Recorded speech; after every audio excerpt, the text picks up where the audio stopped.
The following is a presentation of the St. Louis Chess Club. Players from 14 nations converge in St. Louis as USChessChamps.com presents the third annual Spring Chess Classic.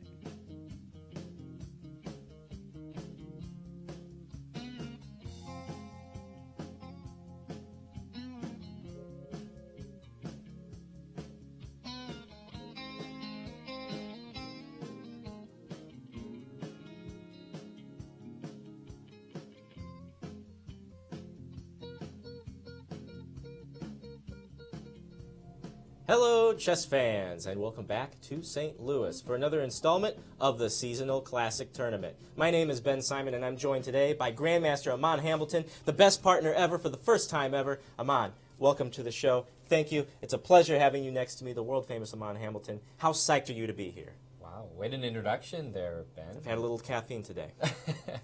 Well, thank you very much. I'm happy to be here. It's my first time, I guess, commentating a tournament like this, and I'm a little excited to be co-casting with you, Ben. First time for that as well.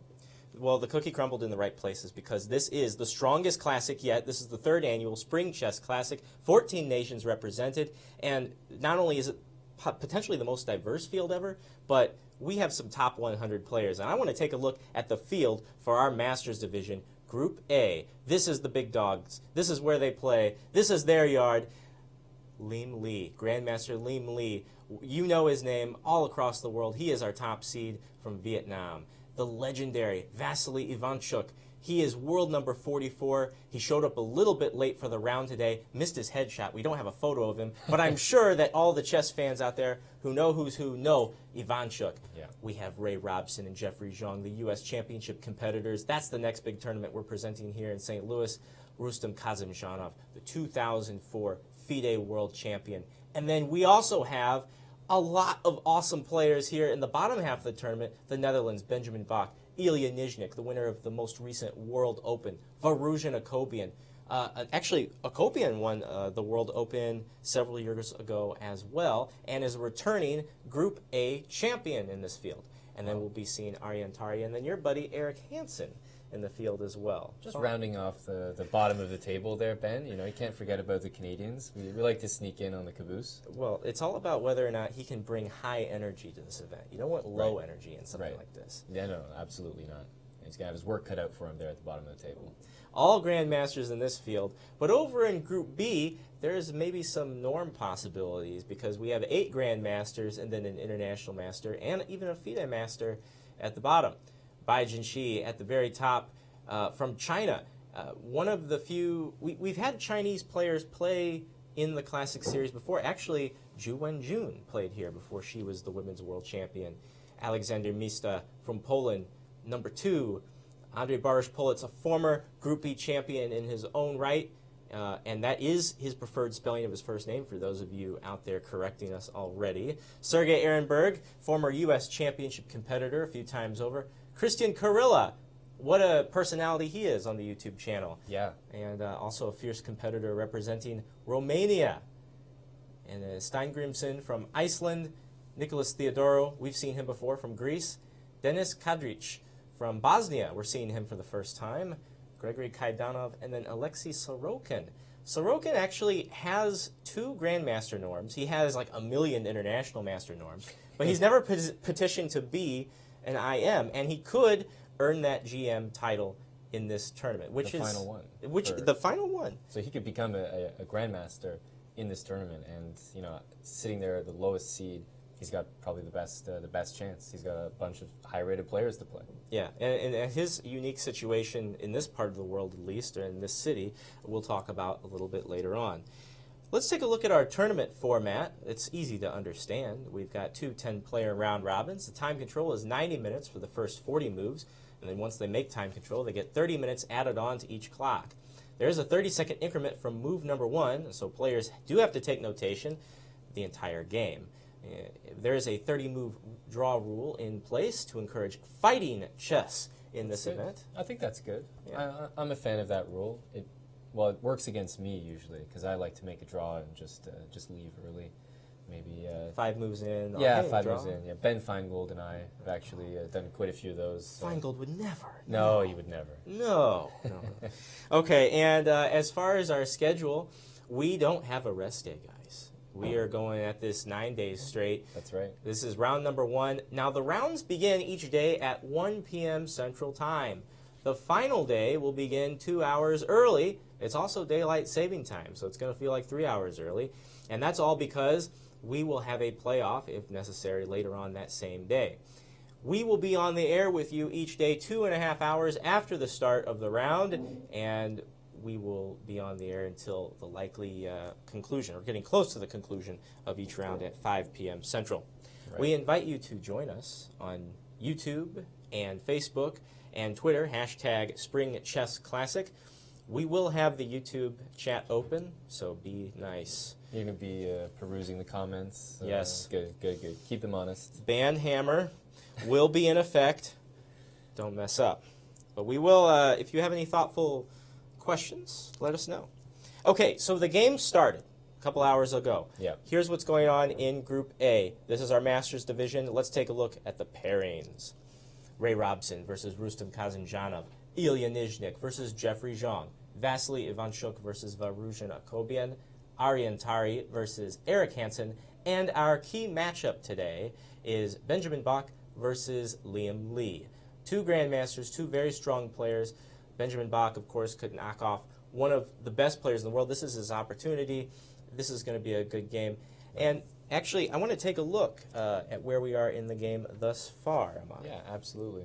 Well, Benjamin Bach, first of all, he's studying at the St. Louis University, if I'm not mistaken. So he's studying pretty much every day. Le Quang Lam is very similar. He's at Webster.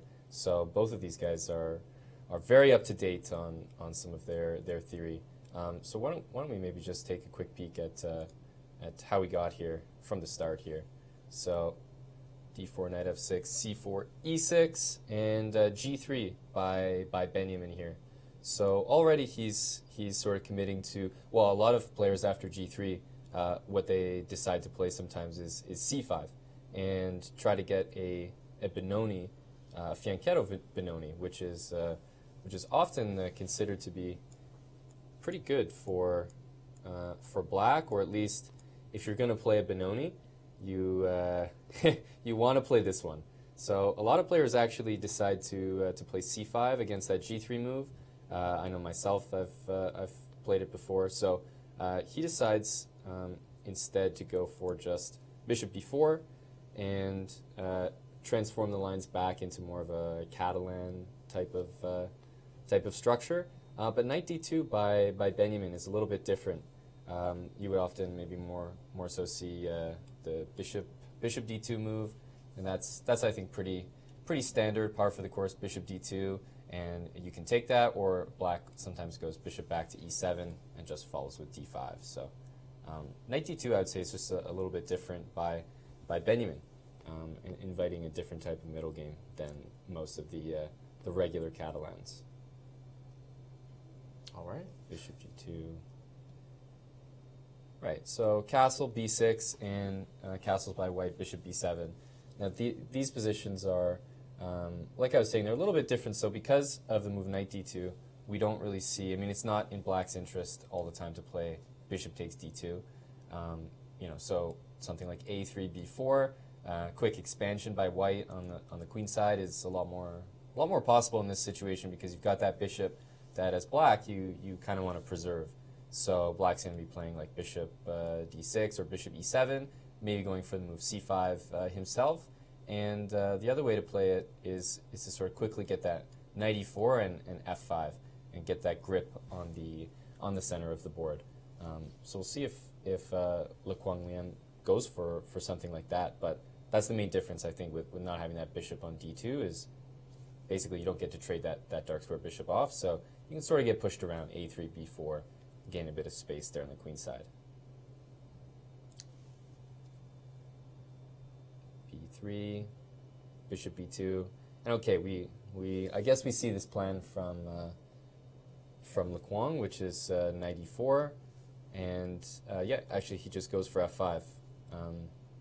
kind of like I was saying. But white's knights are set up a bit nicely for this, because sometimes you have the idea of knight e5. This knight can go to f3. This knight can even drop back to d3, and then you maintain a really nice grip on the e5 square. You got this bishop on b2, knight on f3, knight on d3, all working towards the e5 square. And by playing knight e5, you also unleash this bishop on the bishop on b7. So you got that very uncomfortable diagonal where the d5 pawn sort of feels the pressure from the pin, and maybe even consider a move like f3, try to kick this knight out on e4. So as far as what Bach can do, basically get an octopus knight right there on e5, is that right? Because the pawns on d and f are too far advanced to stop it? Right, yeah, you can't really kick the knight on e5 out with a pawn, so in order to get rid of the knight, you're going to have to take. And I think it's in black's interest to take a knight on e5 before white gets a chance to play, let's say, knight d to f3, because then when you take it, you're just going to be replaced by another knight. So if I was black, on the move knight e5, I'd be looking to take it straight away, essentially. But white has white has to work before he can play knight e5, right? So we're probably going to see a3 to make sure that knight on d2 is not hanging. And yeah, a3, knight e5, knight f3 seems like a reasonable plan. I think another way you could do things is kick the bishop first, and then even consider knight e1, knight f3, and knight d3. So similar rerouting, but you don't give black a chance to trade off. Because really, Ben, if I had it my way, I would like to occupy e5 with a piece, not a pawn. So if I play knight e5 and you take and I have to play d takes, I'm not thrilled about it. It's not bad, but if I could have it my way, I'd love to just put a knight on e5, you take me, I put another knight there. That would be ideal.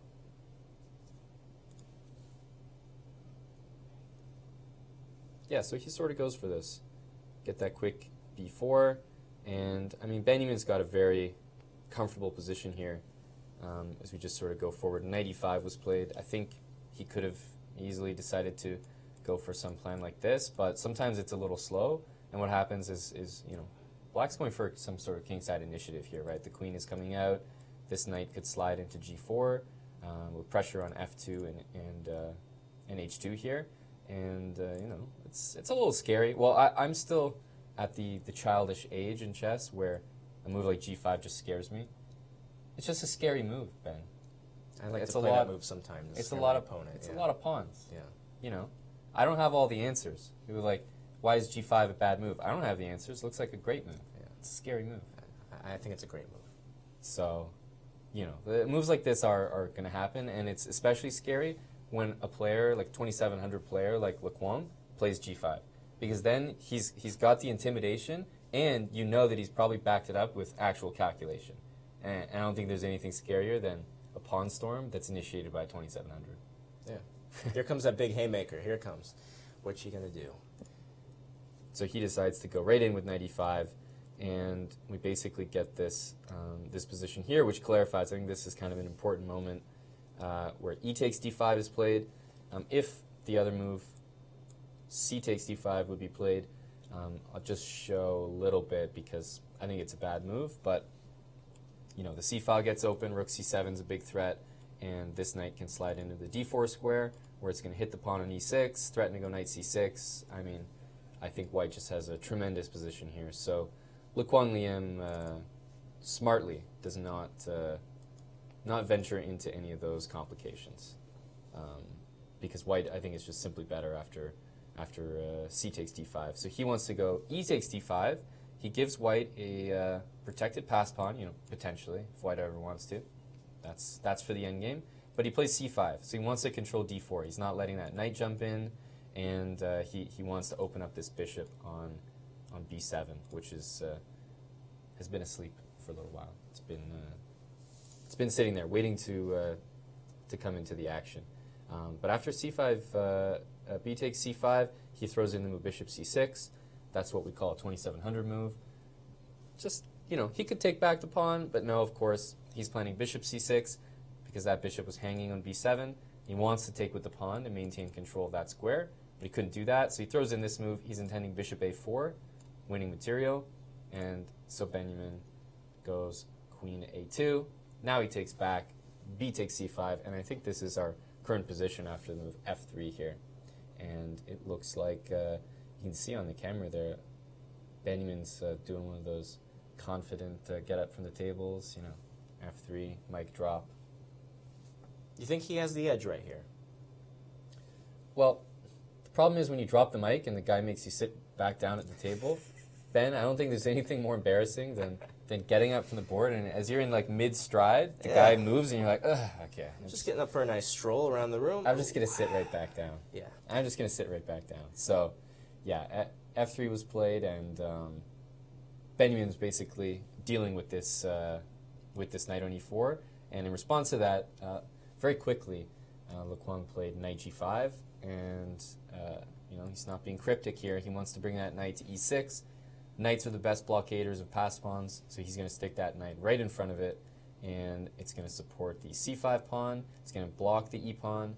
It's going to support the move d5 later on in the future. And you know, even if we think of a position, let's say white goes h4, knight e6, f4, and just sort of plugs everything. Black has still ways to break through with h6 and g5, and you have to kind of look at white's pieces and say, you know, where is this knight going in the future? b3, I don't see any major squares. a5 is pretty offside. f3, can't really go anywhere past that. So I'm liking Le Quang's position. For example, if he can sort of reroute his knight to the e6 square. I don't think Benjamin is going to go for the moves I was just suggesting, but that was just to illustrate exactly what Black wants to do. He's going to put his knight on e6 and say that he's still got g5 to expand with. He's got a pass pawn on the c file, Black.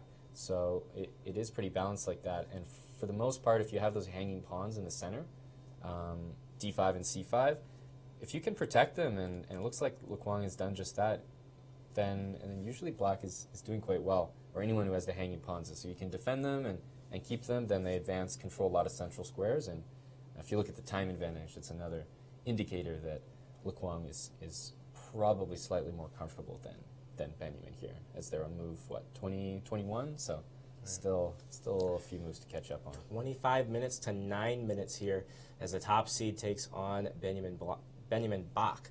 Yeah, Benjamin Block. I like that name. I have to adjust that. I was saying Benjamin.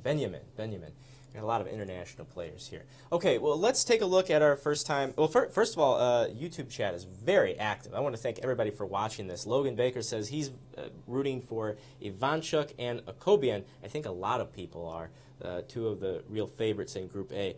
But let's jump over to Group B for the first time and introduce you to these players in our Challengers Division.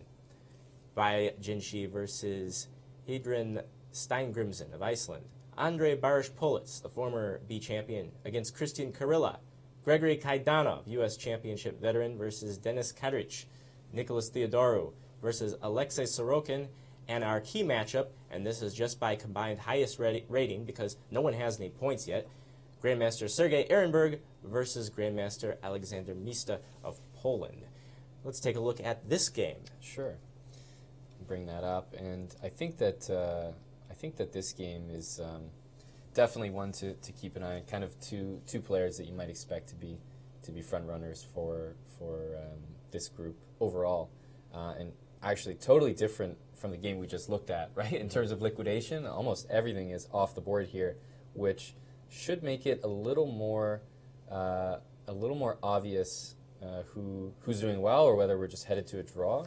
Well, and I'm curious what move they're on, because also look at the time deficit for white. Are move 31. Okay, so we have 9 more moves to go until time control, and then they'll both get 30 minutes added onto their clock. But 38 minutes for Mista, and the American is down to 5.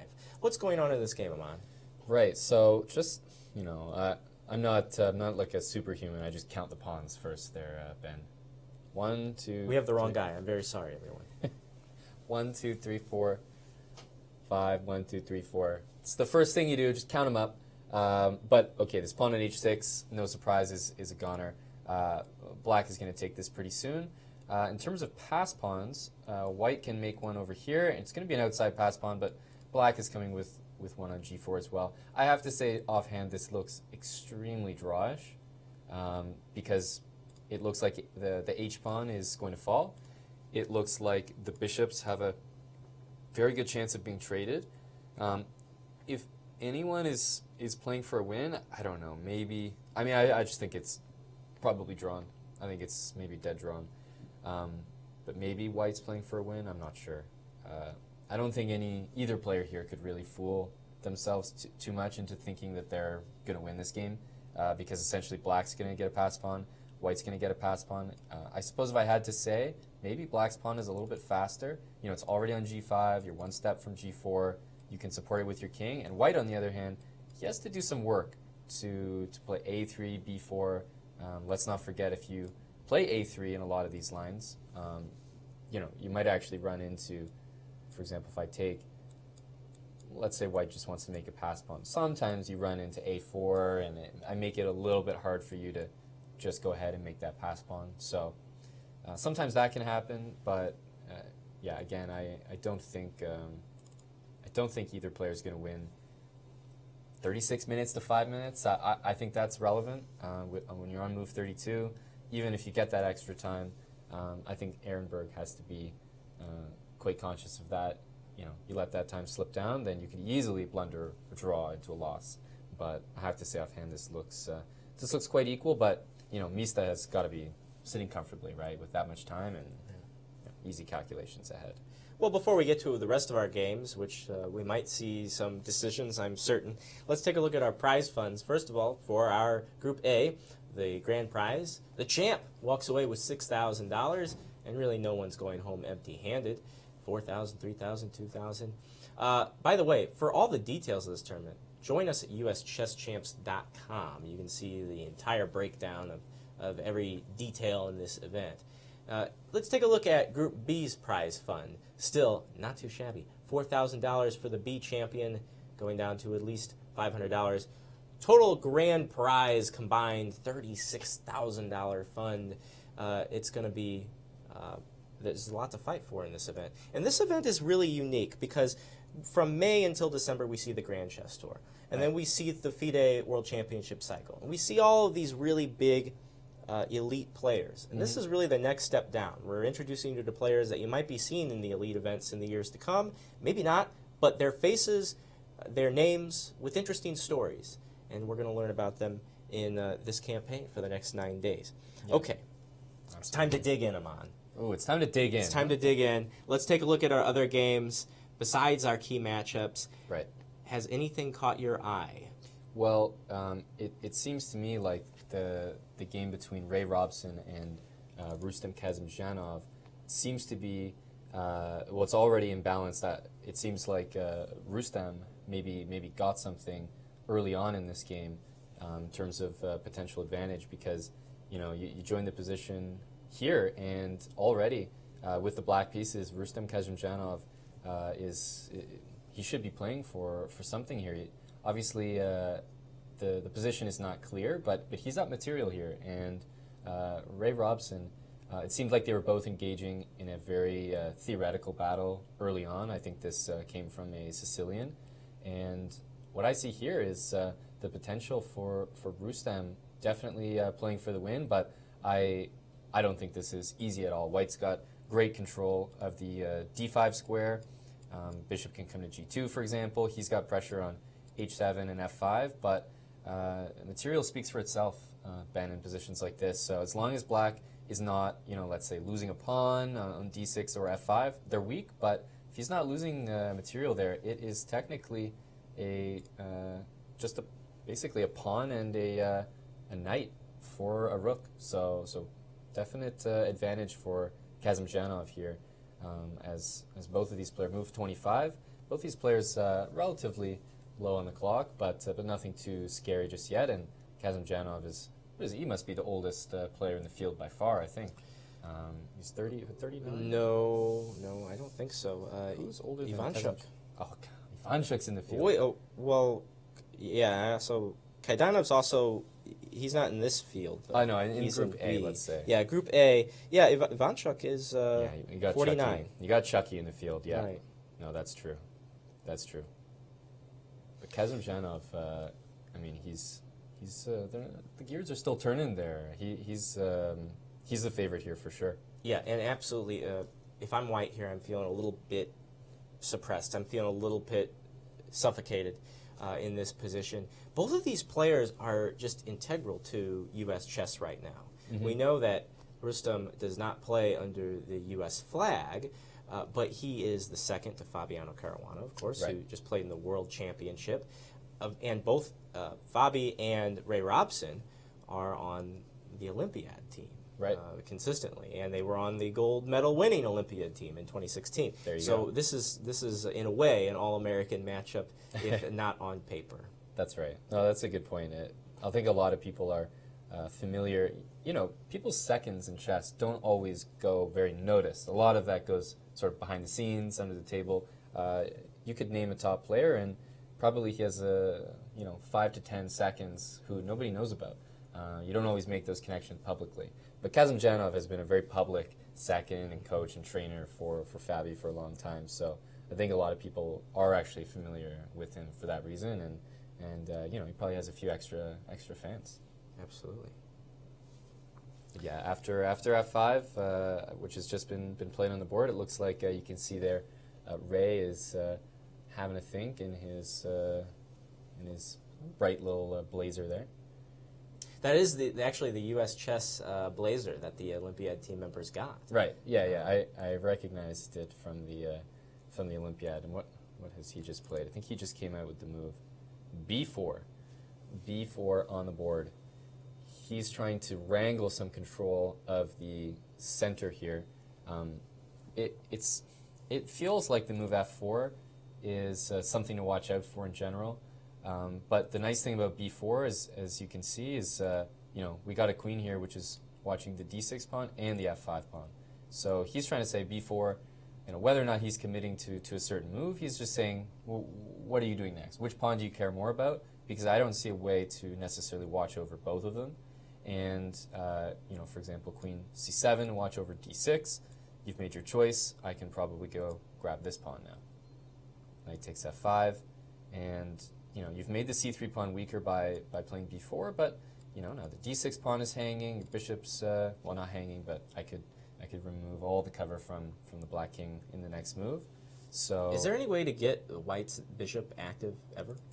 I think he's probably, well, the one thing is the slow way is just if you can get that bishop on D5, then I'm very happy. The pawn on G3 also stops F4, which is quite nice. So I'm really watching out for black's main threat while activating my bishop and giving my king an escape square. So I think G3 is an easy way to do that. But otherwise, the bishop's actually doing a tremendous job here, which is maybe going unnoticed, but it's preventing back rank checkmate in almost every line. So when I get happy that I'm winning a pawn here in F5, maybe it's only possible because of that bishop on F1. So in some ways, I don't really need to activate that bishop. It's doing quite a good job on F1. It's facilitating everything else to happen.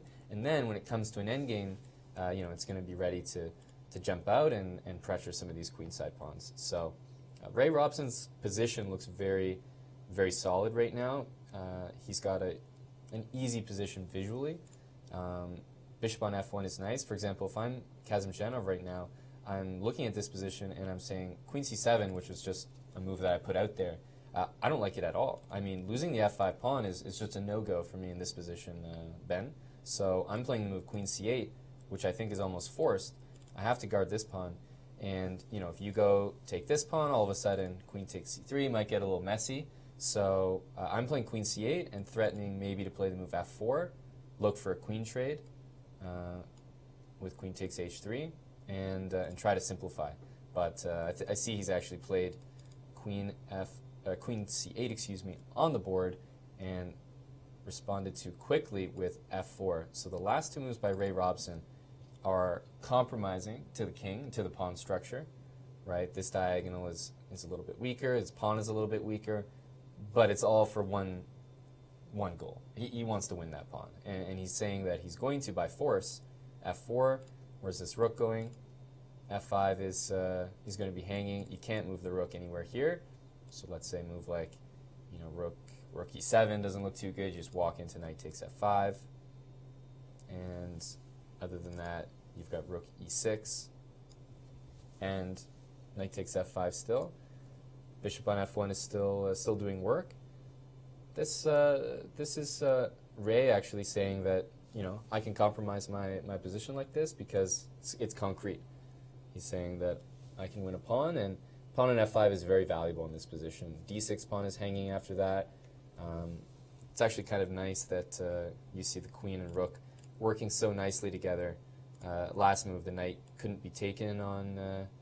well, the knight can be taken, and might actually be, but because the move f4 looks a little loose, but you got that queen there watching the knight, the rook's watching the pawn.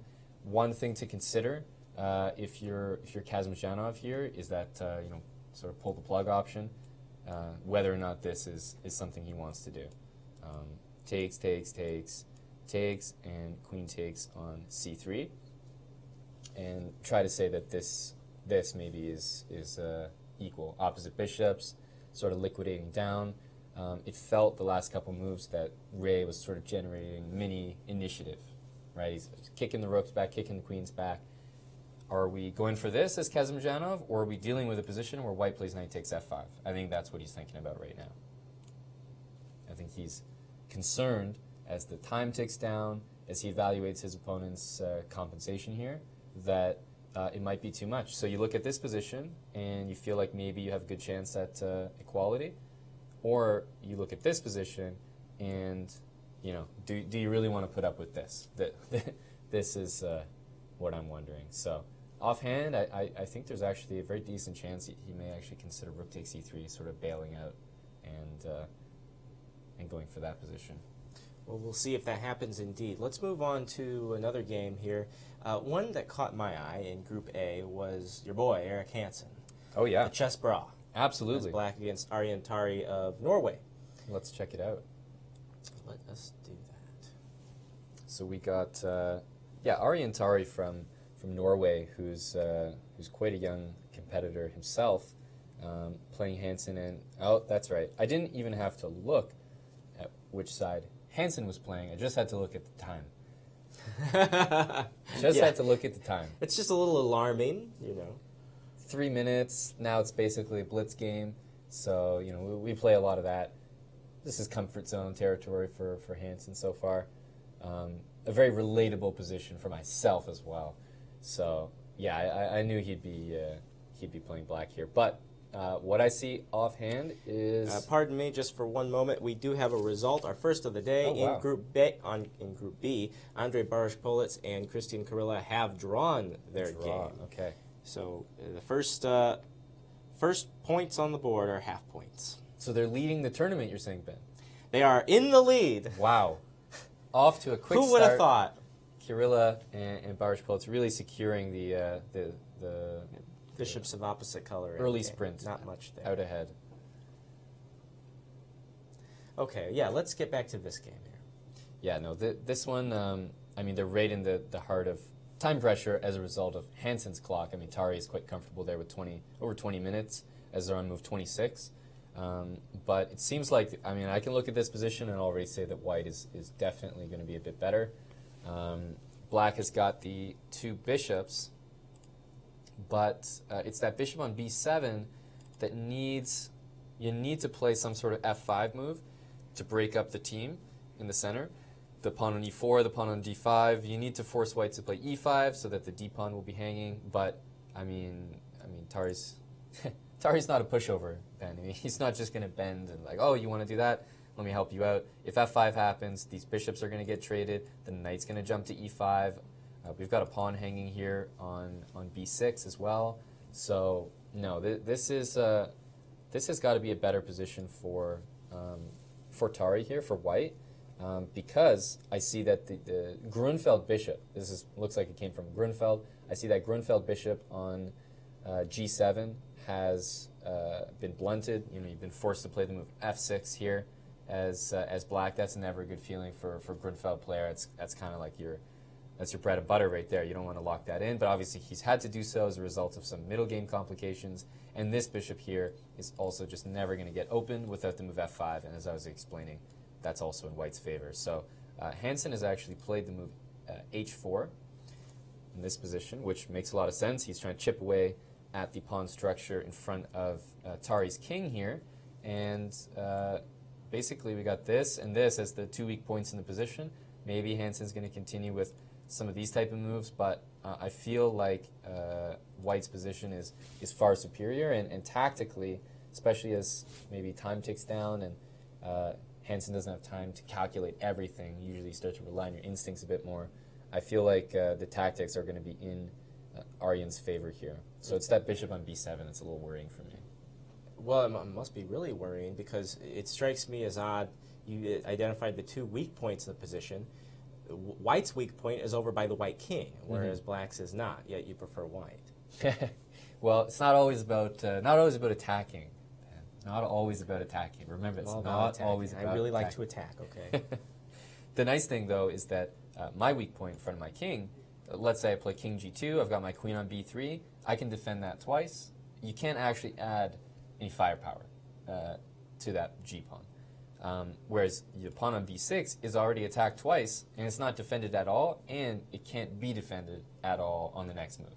So that's why I sort of look at this and feel like White has that natural initiative here, because we see a pawn that just can't be defended, and Eric. It means that Eric is going to have to deal with the threats tactically, and when you have just a limited amount of time, that becomes harder and harder to do. So essentially, he's going to have to rationalize to himself with 2 minutes on the clock, I'm losing this pawn. He's going to have to go for complications, and with 20 minutes on the clock, you'd expect Tari to be able to sort of deal with those with raw calculation. But we are going to see probably something quite drastic from Hansen in the next couple moves, whether it's a pawn sacrifice. Well, b6 is going no matter what, but whether it's, like I was saying, these f5, g5 type of moves, maybe taking here, trying to get a rook to h8, something crazy. Let's not forget the queen is also lined up at the king, so if you take here and some sort of d6 move comes in, this is looking worse and worse for Eric right off the bat here as a first impression. Looks like Eric just played bishop a6. Right, so the pawn was captured. Okay, that makes sense. Takes, and you just took it because he's saying the queen is covering g3, and Eric played bishop a6, right? So this makes sense. The bishop on b7 just didn't have any scope. There was nothing to do, so you may as well put the bishop here. Maybe you have ideas like bringing the bishop here, bringing it to f3, blocking that queen from defending the pawn. Some ideas there, also hitting the e4 pawn. So I think that's reasonable as well, but bishop on a6 looks correct. That's where I would want to put that bishop. You've still got pressure on g3, and we also have this idea of an overworked piece. So maybe try to say that, hey, this queen is actually guarding this pawn and this knight. So maybe after a move like rook b8, you have ideas like sacrificing and really playing h takes g3. So Arjan is going to have to be very, very weary of his g-pawn, as well as a move like bishop e2, as I was mentioning, which threatens rook takes e4, it threatens the rook, and maybe it threatens bishop f3, disconnecting the queen from the pawn. So this is sort of what I was saying, is that I think Hansen is going to take a very tactical approach right now. He's lost that pawn. He knows he's not going to get it back. He probably knows his position is worse, but he's going to try to create a very messy position, which he's going to need tactics to survive this.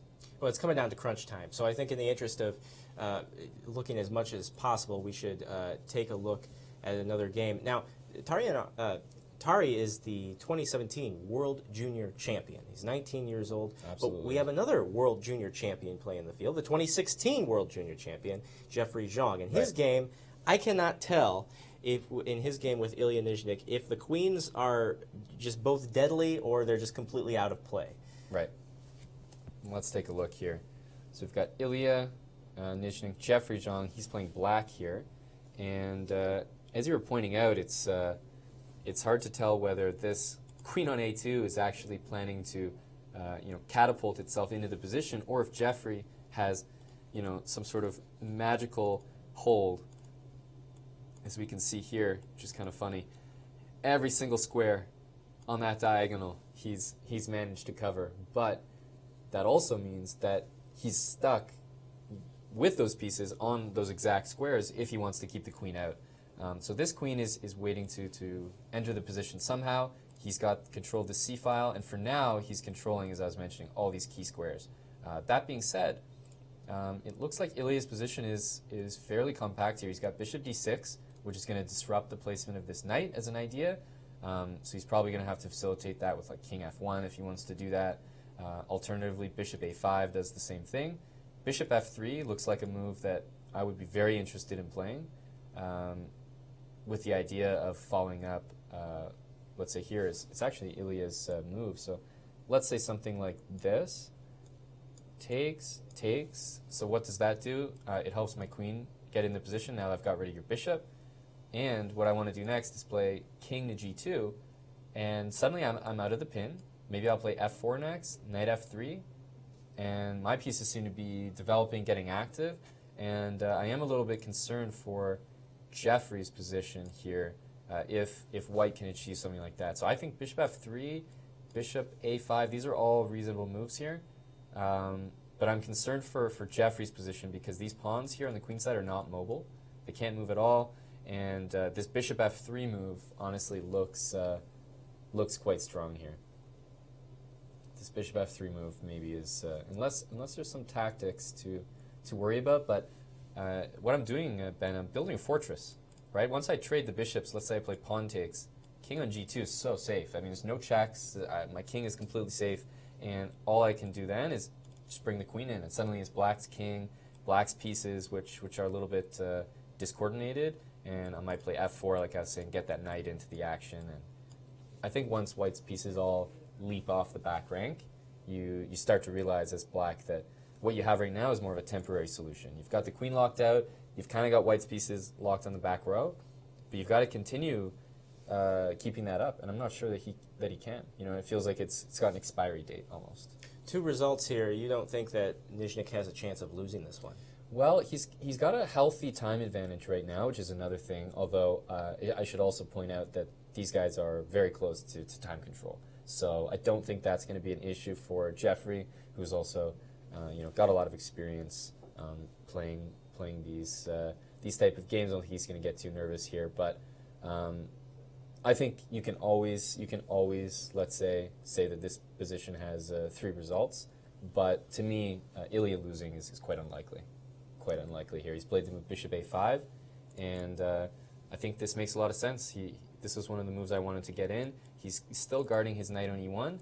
He's pressuring this knight, and he's saying, next move, I just want to get the queen into one of these squares. It's going to happen. So bishop f3, queen into the position. I think Ilya is doing very well here, Ben. We'll have to keep an eye on this game. Let's move on to another Group B spectacular. Bai Jinshi versus Hyadin Stein Grimson, rather. Right. China versus Iceland. Not two countries you expect to be facing off in St. Louis. No. No? But that's very cool. Very international. What do we have here? Bai Jinshi is also the, we should say, is the top seed, right? He is, yes. In the B group. And what do we have here? Both players actually quite low on time. So really, Ben, at move 23, this is shaping up to be potentially just a time scramble at this point. And looking at the position, everything is fairly even. We've got just two rooks, a queen, a bishop apiece, and both players actually have a loose pawn. The rook is hitting the c pawn, the rook's hitting the e pawn. Both the queen on c6 and the bishop on e2 are going to have to move. So the only reason that I would say maybe, I think it's just dead even, but if I had to sort of give a preference, maybe black has some, depending on where white puts the queen, maybe black has some ideas with bishop f3 and trying to get rid of this bishop and some back rank stuff. But honestly, Ben, this one looks extremely even, and what I can see as a very likely continuation is something like the queen moving, both of these pawns falling, maybe the bishops being exchanged on this square, and I can see a lot of liquidation happening in this game. I think this one is quite even, actually. All right, very well. And moving on, Gregory Kaidanov versus Denis Kadrich of Bosnia, USA and Bosnia. Right. Now, Kadrich, if you aren't familiar, he is a former Bosnian national champion against a U.S. championship veteran here. So this game, we have, well, white has a bishop pair. Yeah, what do we have here? Quite low on time is Kadrich. I'm just going to I'm going to cheat a few moves back because I see that I just wanted to show this because it's an intentional sacrifice. So it wasn't like, we won material or something as Kadrich. It was Kaidanov who intentionally sacrificed here. Bishop takes d6, and the whole idea is whether he takes this or lets his bishop on g3 be taken, he wants to take this pawn on b7 and say that this a pawn is just marching home. And you got that bishop on f3 controlling the a8 square, so it's kind of like a perfect bodyguard, just ushering it right down the a file. And with less than a minute and a half on the clock for Kadrich here, you've got to be sweating a little bit as Kaidanov has to sort of decide, does he take with the rook or the bishop? For example, if rook takes b7 here, let's say if rook takes, we would have rook e1 check, rook a1. I suppose in fairness, I should probably put the king on f2, rook a1, a6. So something like this wouldn't be quite enough because the black rook would now stop this pawn, and then now the king can just walk in. But I think the more dangerous of the two is the idea of maybe taking with the bishop. But I think in any case, what black is trying to do is give a check and get that rook to a1 ASAP. Because I think you have to stop this pawn from behind, since getting over to a8 just doesn't look possible with the bishop there. I'm not sure if this is enough to win. We have a move. He played bishop takes d6. So let's say rook takes d6. And the pawn can be taken in a number of ways here. If bishop takes b7, we have maybe rook check, something like rook a1. And I mean, if I take this pawn, we can see that white is playing for the win, right? If I've got these two pawns here, the bishop on b7, I always have a6. You have to leave a rook on the a file. So I should be playing for the win here as Kaidanov. So probably a good sacrifice by him. And we see some moves. These moves are really going to come quickly because I think Kaidanov knows exactly the calculation he's on, and Kadrich has got a minute and a half basically. Check, king h2, rook takes d6, right? And I think Kaidanov is probably going to be able to take both of these pawns here. I'm not sure.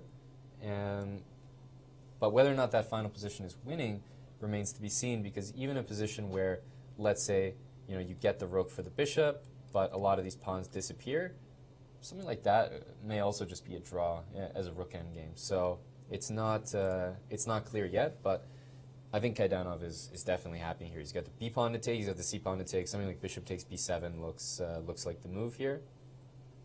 If you play rook takes c5, I mean, you could also do this, but I think the b pawn is much more important to take. Facilitates the a pawn running down the board. So I have a feeling he's probably about to play bishop takes b7 here. Well, while he's on that think, let's go back to Group A. Vasily Ivanchuk versus Var Akobian. And Akobian was really, really excited about this game today. He was excited to play Chucky. He said, when he comes in, take a picture of us at the board. And I was like, absolutely, yes, sir. Yeah. No, that's great. No, Vasily Ivanchuk is definitely a legend, and it looks like this is Var. He's got him right down to the ropes here, right? That's less than he's got less than a minute there. Right, and 8 moves left to go until time control. Man, I tell you, if Ivanchuk could possibly have a weakness, it's got to be how scrambly he can get, how jittery he can get in a time scramble. He's very capable of finding the good moves, but somehow, even when he makes a good move, he looks like he's blundering. Like, he just doesn't have that confidence of a blitz player playing under time pressure. But you can't underestimate him. That's the thing. He will find the good moves in time pressure. But we have VAR. It looks like they started from a French, and now we're here. We've got that nice blockade on d4 for Ivanchuk. And what move has VAR just played? I'm getting nervous for Ivanchuk here. Queen a8 was just played. And what will happen here? f5. There's always knight h4 as an idea, just to corral that pawn. The queen maybe wants to sneak into a7. The reason I think black is doing so well here is you've always got king h7 just as like a fail-safe. Nice spot for your king, not going to be in any trouble. g3 was just played by Ivanchuk with not a lot of time on the clock, but he's dealing with the move knight h4 there. If I'm VAR here, I'm really thinking about a move like king h7, just prophylactic, getting off the last rank. You don't want to deal with check and queen d8 coming really quickly. So if I played, for example, let's say queen a7, I just wouldn't want to have to calculate something like this. Maybe this is playable, who knows. In fact, it probably is with like knight h4 and take here, and let's say we're not getting mated. But all this stuff is very, very, very scary to calculate. So I feel like my instinct would be to play king h7, and he's played king h7 here. I think that's a great move. Just sort of pass the ball back to Ivanchuk and say, okay, you move, man. Yeah, you go ahead. Because king h7 is going to be well placed, and Ivanchuk, time is ticking down. He has to move. He simply has to move, and he's played king g2. I mean, this is just, I think VAR is sort of like bobbing for apples here. It's like whether or not he can get one being the only question. Will he get a blunder out of Ivanchuk? He's got 6 more moves to make. He's got a fine position, I should say that. There's nothing wrong with Ivanchuk's position. I just think if he survives these next 6 moves, then he can sort of recalibrate and sort of relax. But surviving against tricky VAR for the next 6 moves, that's going to be the real test for Ivanchuk here. Well, you've got to think that as a player gets older, their quick chess skills might diminish seemingly at first, at the very least. So, yeah, that's being put to the test right now. We do have another result in Group A. Nizhnik and Jeffrey Zhang have drawn their game. They've drawn. It looks puzzling to me, honestly, because it looked like Nizhnik proposed a queen trade, and then the notation ends and it's draw. I honestly find that very surprising. I might have to go inquire, Mr. Nizhnik. Excuse me, sir. What was going on there? I thought he had better chances based on the position as we looked at it. So in any case, perhaps my evaluation was just off. In any case, it seemed like he was on the safer side of that draw. So he was sort of dictating things. Maybe he had a little bit to play for, but he decided, day one, let me just get some points on the board, jump off to that early tournament lead, Ben. Right. Early tournament lead. But okay, safe result for Nizhnik. But if I'm Jeffrey Zhang, I'm feeling pretty good about that. Off the hook a little bit. I think we've almost hit all of our games, except in Group B. Right. We have Nicholas Theodorou versus Alexei Sorokin. Let's take a look at that. Greece versus Russia.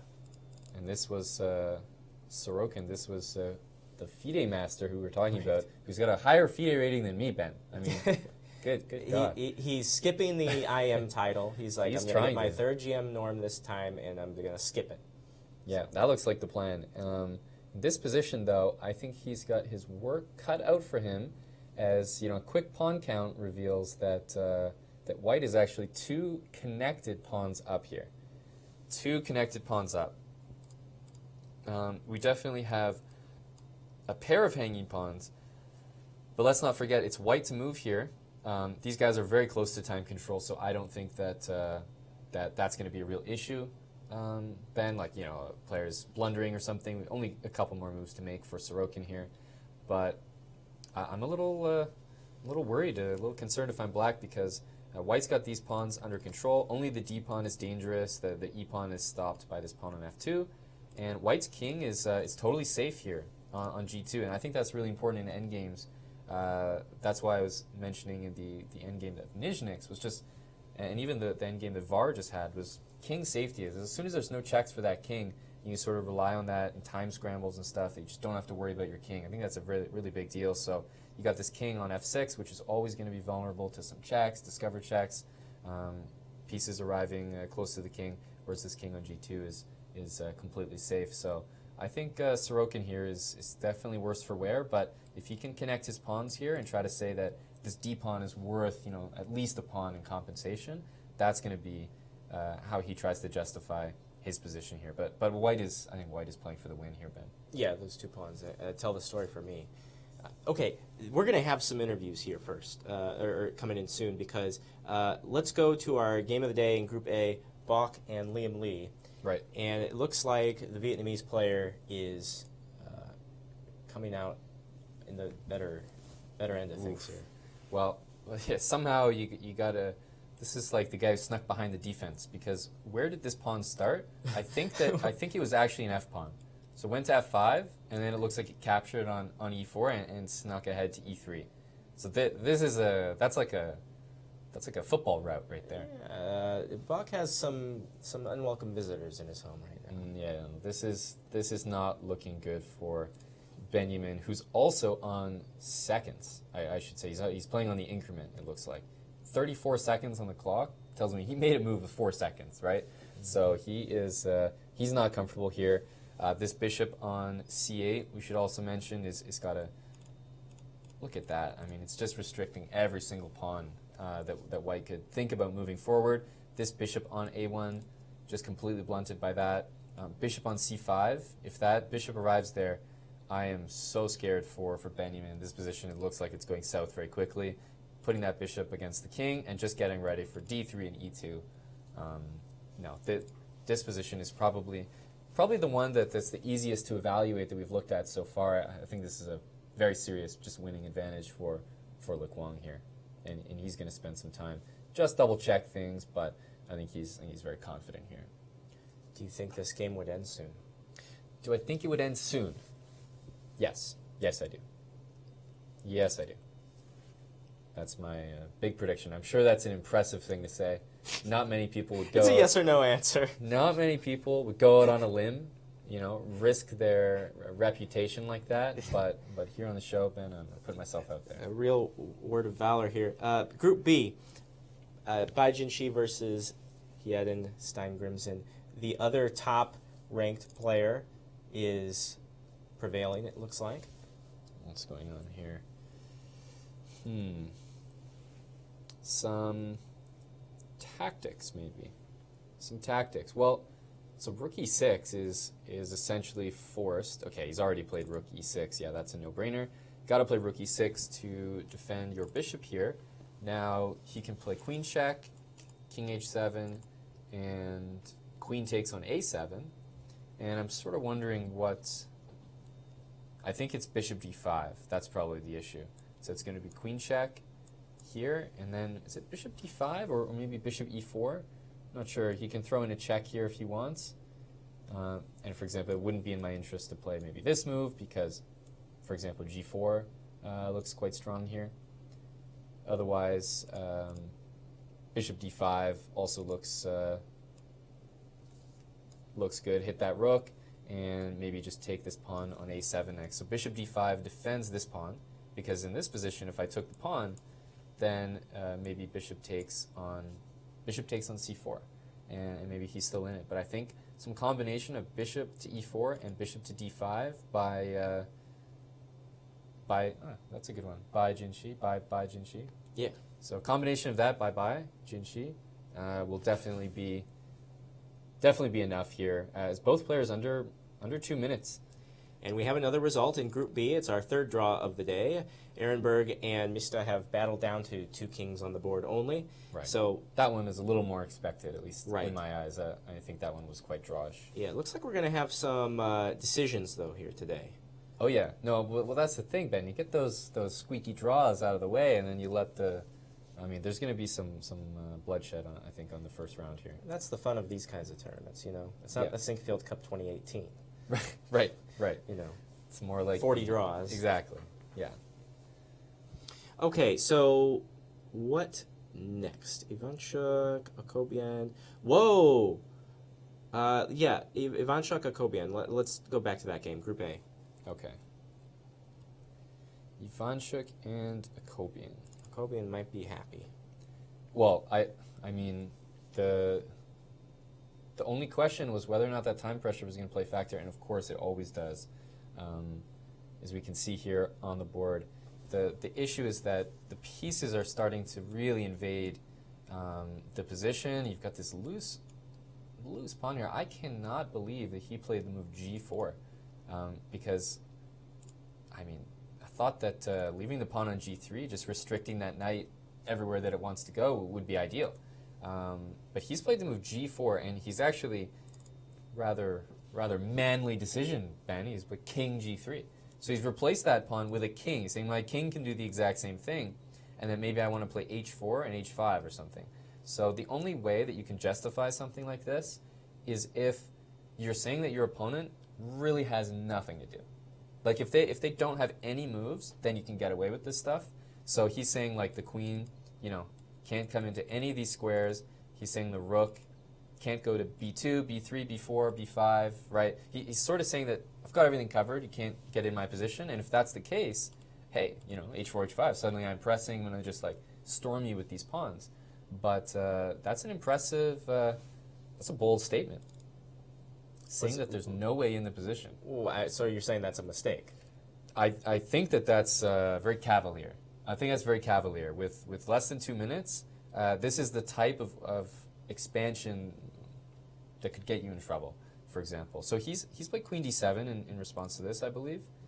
Now this could be justified, but you know, queen a6 and maybe threatening to get in with queen d3 looks quite serious.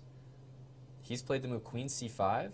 We'll just stick with the game moves here. Queen c5. So what's he doing here? He wants to play, well, obviously queen takes knight, but also queen c1.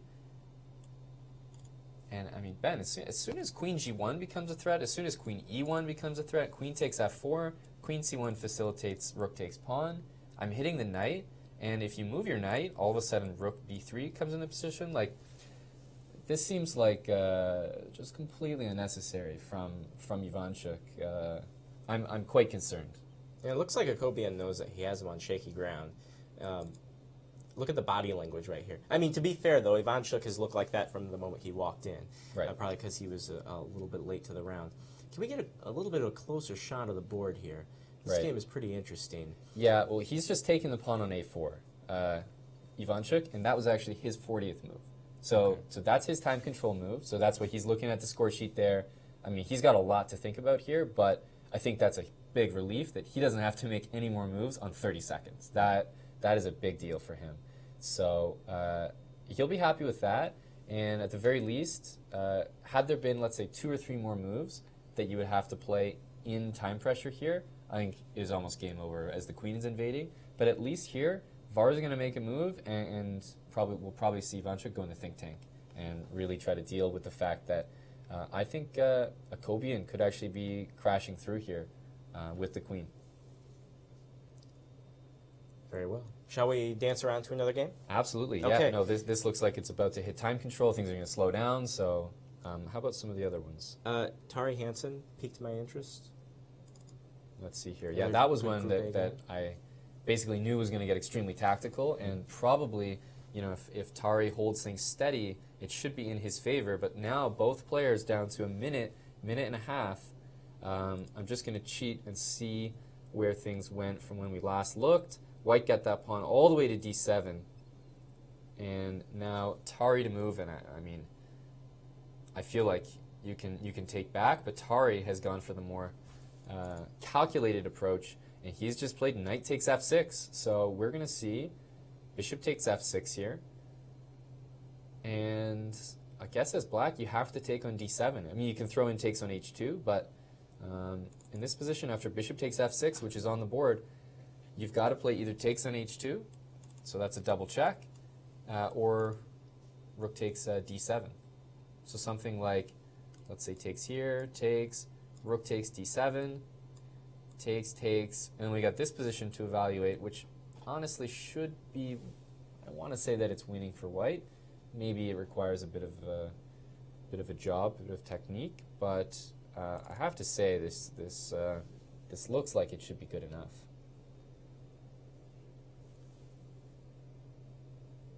So there must. I mean, Hansen has to keep relying on tactics here. I've just looked at this position, and I see Hansen's come up with this move. So the tactics are flying here, Ben. What's going on now? All right, so you got to play bishop d4. Right. So I guess first of all, if queen takes on c5, then this one is more or less forced. After king takes, is he saying that? I think he's saying that there's a draw here. He must be trying to say that there's a draw here, which is believable. Which is believable. Okay, there's bishop takes e4 to think about. There's queen g4.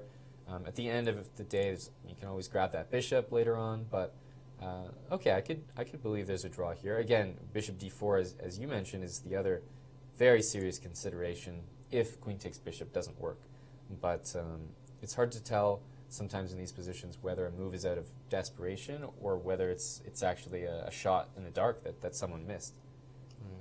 Bishop d4 is the other move. And okay, maybe rook d7 or something, with the idea that if you take, maybe I play rook takes, and all of a sudden I have some tactics. So he took. Yeah. So this was the thing. He took here, Ben, and to me it's more or less forced that you've just got to go for this line, right? Where you're just. I didn't see the perpetual, but he's trying to go for something like this. And after king e2, which is the only way to make progress, I believe, maybe he's going to play king f1 and try to bring the queen back to cover the checks that way. Because if queen h3, king there, and at this point you start to run away. Right? You start to run away. So we'll see this play out, but it would be a little surprising down a full rook if there was just a draw here. I have a feeling that Tari might emerge victorious in these complications here. I'm not a believer that there's just a perpetual check on the board when the king seems to be able to run to d2 and get to the queen side. Yeah, so he has to decide where to put the king, but I think king g2 or king g1 is either one should be fine here. I think Tari's going to win this game. Yeah, it looks like it right now. Let's check in with Ray Robson and Rustam Kazimjanov in Group A. This is another game that has made time control, but Ray Robson is in the driver's seat. Oh, we have a result. Bai Jinshi has defeated Stein Grimson in their first game of this tournament. And Jinshi, remember, Bai is the top seed in Group B. Right. So let's see if anyone can stop him. This is the very first decisive game of the event, and we'll see if we can talk with Bai Jinshi in just a moment. Right. Yeah, I see the final position of that game. That's quite impressive there. Yep. So that game has just finished, and more or less in the fashion that we kind of expected there. The Black King is just not going to survive on g5 very long. That's for sure. I think there's a forced mate or something very close there at the end. So, yeah, that'll do it. Another game about to end. We got to go to Bach and Liam Lee in Group A. I see that is probably, there you go, just finished. All right. And that is that's an official result that Benjamin Bach has gone down here. I mean, when it looks like, when you don't know like which side the pieces are on, that's probably bad news for white. Right.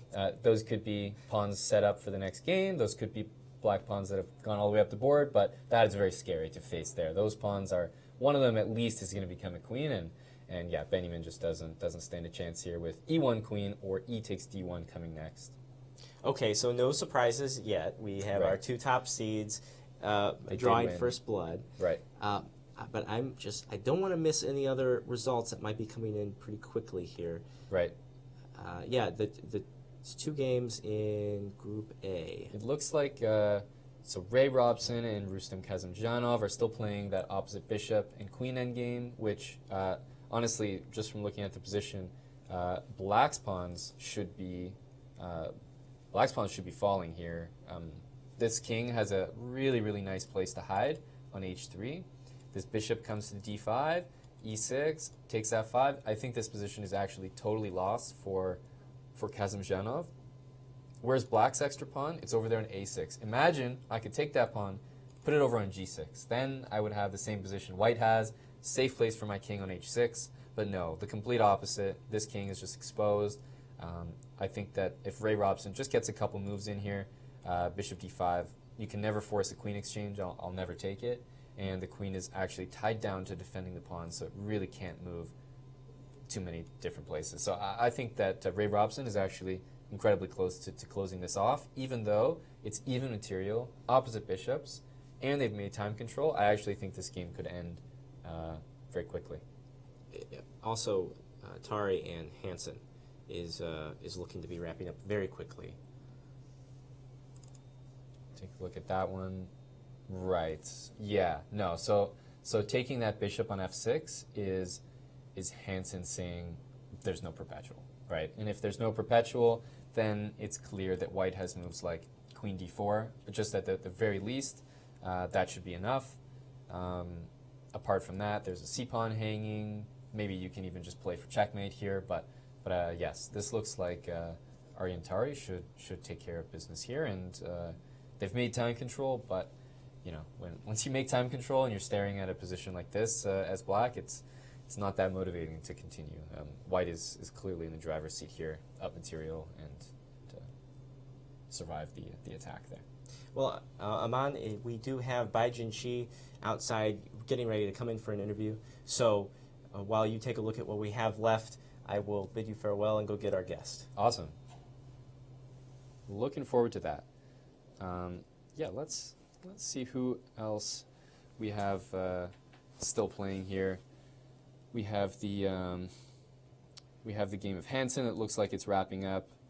In the A group, we also have this fairly interesting game between Ivanchuk and Akobian. And this one is one that has hit time control. And very concerning for Ivanchuk, just with the fact that all these pieces are sort of gathering around the white king. But as I was mentioning, it's really fortunate for Ivanchuk that he hit time control when he did, because now his position, he can sort of collect himself in this position and say that this knight on g6 is not entering the position. F4 is the only delicate square. If you play rook takes at b2, just to show an example here, white doesn't have to be too concerned about something like this. After queen b4, actually, what we see is the queen guards the f-pawn, the only tender square in the position. And meanwhile, I can actually sort of advance this pawn up the board and look at this hero knight. It stops all the checks on the third rank. It stops the black queen from checking on g1, and it stops it from checking on e1. So this knight just completely protects the white king here, and that actually means that Ivanchuk's position is looking fairly solid. I think he's recovered a lot there. It looks fairly strong. So I think Ivanchuk is going to be happy to have survived that time scramble, and his position is looking a lot more solid against VAR compared to when we looked at it before in that time scramble. So yeah, things definitely looking good there for Ivanchuk, and we see VAR going into the think tank. I don't think he has to be too concerned about actually losing the position, but he's probably trying to see if he can still poke around that king position there.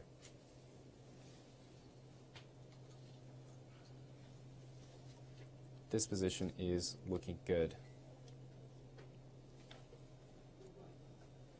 We also had, I think this position was the only other one still going in the other game, but we're getting set up here for interview with Bai Jinshi, who is we're getting set up here. Hello. Hi, nice to meet you. Nice to meet you, Bai Jinshi, joining us. He just finished his game. Just bring that up on the screen. But congrats for the win. Obviously, it's the first round. It's nice to start off that way. Yeah, that's a good start. Yeah. So let's bring up the position here, and we'll just get you maybe. I'll play around with the mouse, but just sort of Yeah, talk sure. us through how the game went for you, I guess, in the opening phase of the game. Sure. Yeah.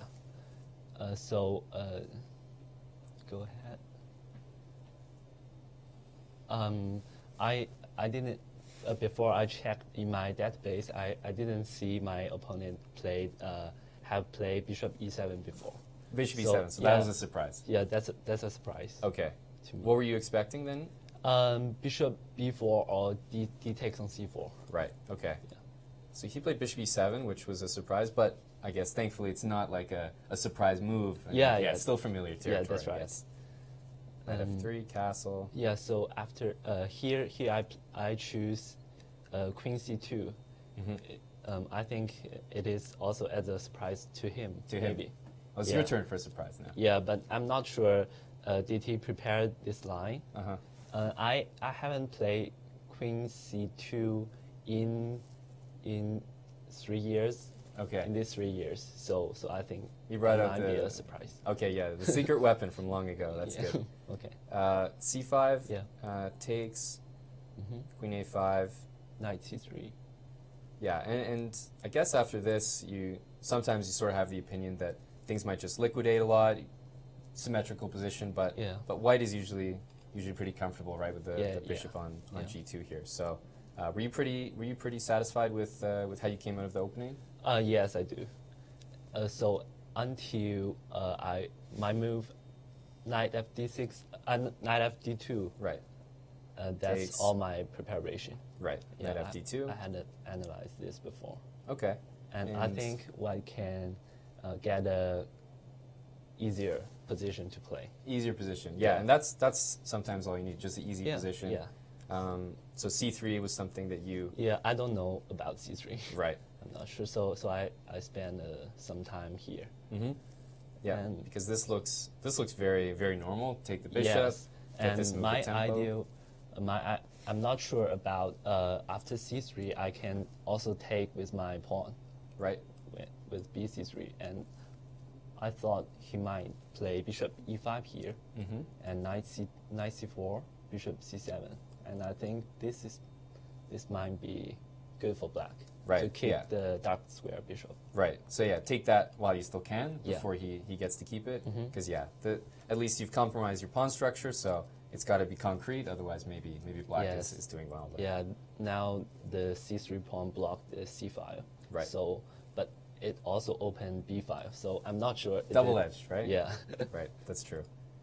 So we had this. This was Yeah, in the game. and So actually his move Queen G6. I didn't see this move. right. Yeah, I thought he might play Queen E5 or Queen E7, but I think Queen G6 is a good move. Mm-hmm.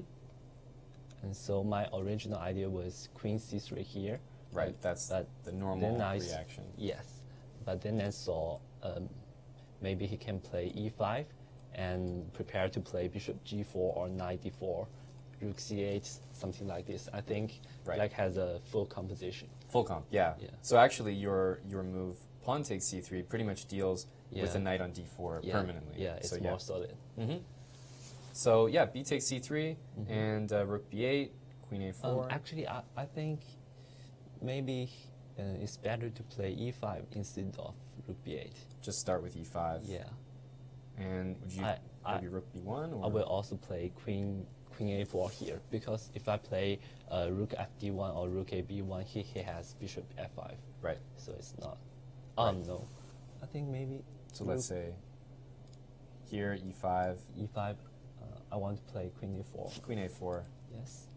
Yeah, just put the pressure. I think this is maybe also better for white. Mm-hmm. White has a slight advantage, but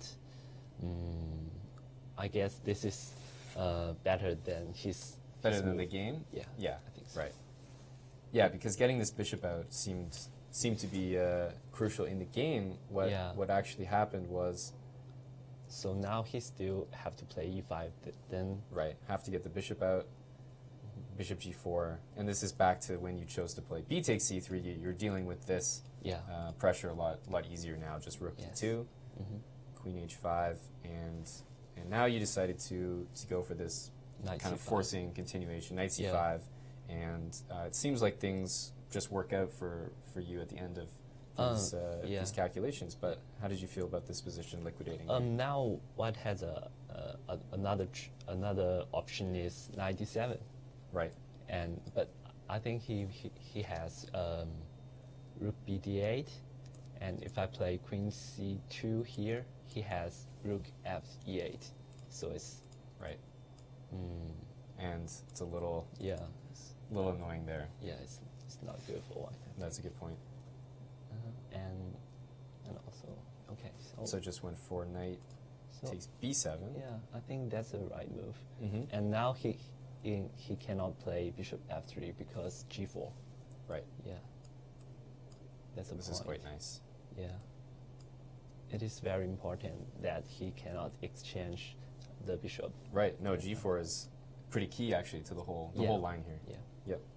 So I think he has to take on b7, Mhm. and then after queen c6, he didn't left too much time. So I think he also has to face the time pressure. Yeah, he has to face the time pressure because it's probably not that bad, but when you combine it with the time pressure, it seemed like he ended up making some mistakes. Yeah, that's also that's very hard for Black to play. Yeah. I think. Yeah, that's what it seemed like here because realistically, position is not that bad probably. Yeah. But this was a nice move. Yeah, we this thought. is a nice move. Yeah, no, this is, and especially when you're under the Yeah. time pressure, seeing a move like rook I b2. was so lucky to find this move. No, this one's really good because now. yeah, I think when he played rook f c8, I thought this move looks a little bit weird to me, Right, and I'm trying there to should find, be something. Yeah, and I find it. Right. Yeah, so rook b2, I think, honestly, after that move, that kind of gave you, And also h3 is also a good move. right, so you've Yeah. got this, obviously, g4, but you also prevent the bishop from coming back out this way, Yeah. which is really annoying for him. So he cannot play bishop d3 here because I have queen d6. Yeah, Right. So And- that's winning. And rook b1, queen d8. That's funny. Yeah, there That's you go. funny. Very nice. Take Queen everything. takes d3. Everything falls with check, Yeah. right? So, So actually, he had to bring the bishop back this yeah, way. He had play. But then everything actually just comes with tempo at the end. I think here is winning for White. Right. Yeah. Here with the e pawn hanging, with a7 hanging, especially as everything comes with tempo c4, etc. Yeah. No, So this queen c6. looks. And then after rook e6, I think we joined as well at this position near the end, and Actually, seems I'm not sure about queen a7 here. right. Is I there think- maybe some bishop e4, bishop d5? That's my original idea. Right. Bishop e4, f5, bishop d5, and Yeah. probably he will play rook f6. Well, yeah, but anyway, it's winning. Yeah, should be winning for sure. I mean, there's no big threats, and got a couple pawns hanging as well as Yeah, queen g8. and that's stuff. right. Maybe this is easier for White to win. Right. Yeah, because I mean, Yeah. even stuff like this, and Yes, the king has to go all the way up the queen board. But Something okay, like h4. or Yeah, queen h4. e5 is also. yeah, but they're winning, no question, Yeah. no question. So, yeah, then just the finish was like this, and queen takes e5, and very similar position to the last line. Yeah. H4, and did he actually he played H4 and resigned? No, his time ran out. Time ran out. Okay, well, Yeah. wasn't sure, but it looked like that was the case. Yeah, I thought I would play queen h8 here, Right. or rook e7. I think anyways. Yeah. For White. And at this point, you're just Yeah. finishing the job. Yeah. Yes. No, so I mean, pretty. It looked like you had some nice moves in that game. Rook b2 was a nice Yeah. one, and there was some, especially g4, making sure that worked in the calculations. So Yeah. seems like a good game for you. You from China. So is this your first time in St. Louis, or you've played these tournaments before? I haven't. This is the first time. First time. But I have been in St. Louis in this January. Okay. Yeah. Okay. So you're used to St. Louis, but the first tournament. So first tournament. obviously that's a good start. Yeah. Thank you. Good. So you're looking forward to the next rounds, and obviously if you keep winning, we might see more of you here. Okay. All right. Well, thanks very much, and thanks for going over the game. Oh, thank you. Bye, Jin Shi. Come coming off a win in the first round is always a good feeling. Always a good feeling. And nice of him to take us through. Nice of him to take us through his game there. So what do we have still going on here? There we go. I think this was exactly how I thought this one was going to turn out. Queen b4, and the question for me is really, does this pawn really get past a5 if black just sort of shuffles queen e2 and queen a2? So Var went into this endgame. Ivanchuk's comfortable here. And I think we have this game as well between Tari and Hansen. Looks like it's pretty much concluding right here. As Eric was going for maybe a perpetual check, but that didn't pan out before the time control. And now with that pawn on d7, we see Hansen has officially resigned. And yeah, there's just no stopping that pawn. Endgame is completely winning. Tari's up, material is up a lot of time, and of course things are not working out here once the queens are traded off, and there's no more perpetual check threats for Eric. So a win for Ari and Tari as well, as we see the score sheets being signed there, and that's another decisive result. Does that affect you personally? Does it affect me? Like, does it feel like I lost half of that game? Yes. Does it hurt you right here where it counts? It does. It does. Maybe not 50-50. I think that would be disingenuous. But you know, I feel the sting a little bit. You know, when one chess bra goes down, we all feel that sting just a little bit, Ben. So absolutely. It's good to know. It's a connection. Yeah. How many chess bras are there today, anyway? Well, Ben, there's an application procedure. There's a hazing process. You know, I mean, anyone can be a chess bra. Are we in the tens, the hundreds? I mean, probably in the maybe the tens. Okay. The tens of tens. The tens of tens. Tens of of chess tens. bras. Exactly. That might be too many. Okay. So we have one game left in Group B, Right. Theodoro versus Sorokin, Right. and 2 games left in A. Now you just glanced at Ivanchuk's game, is that right? Yeah, I was just looking at Ivanchuk and Var. Ivanchuk seems to have survived sort of the worst of it, but I'm not sure if I could say there's more than a draw on hand, but I think Ivanchuk is the one pushing, if anyone. And I guess our other game is that one that I was pretty sure was going to be a win for Ray Robson. Now, I don't know how winning it still is, but to me, White's king is so safe here, and there are pawns falling all over the place. So I think Ray Robson is a clear favorite in this game. So I'm expecting Robson to win, and I'm probably expecting a draw between Var and Ivanchuk. And then in Group B, I'm just currently predicting that rook end game between Sorokin and Nicholas Theodorou would also be a draw based on how it looks, but some decent winning chances for Nicholas. So that's what it looks like so far. We got the three remaining games, and we've already had quite a few results. Right, indeed. Well, it's been a fun day, and I know we're coming, unfortunately, to the end of our time together here at uschesschamps.com. The games continue, but we have results, first of all, to show you. Let me show you the results in Group A thus far. We still have 2 games pending, as we said, but the big winners today so far, Aryan Tari and seed number 1, Liam Lee. Right. And let's take a look at our B group standings, or results rather. Only 1 game left there. You think it's a draw? Yeah, it looks like it's drawish. So that actually means that first seed Bai Jinshi, who just joined us on the broadcast, is actually really leading after day 1 potentially if that result comes in as a draw.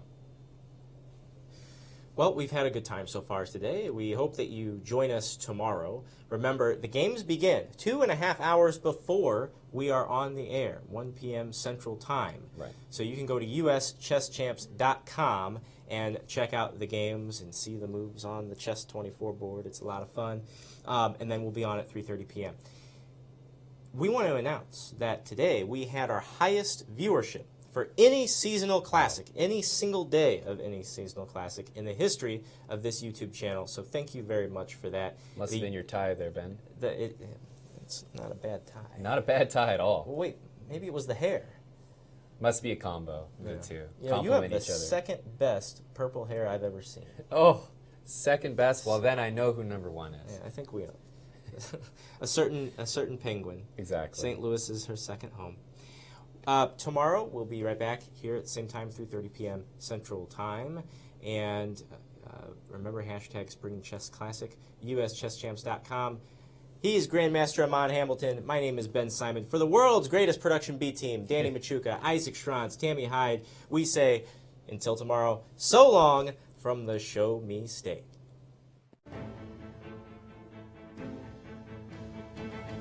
This has been a presentation of the St. Louis Chess Club.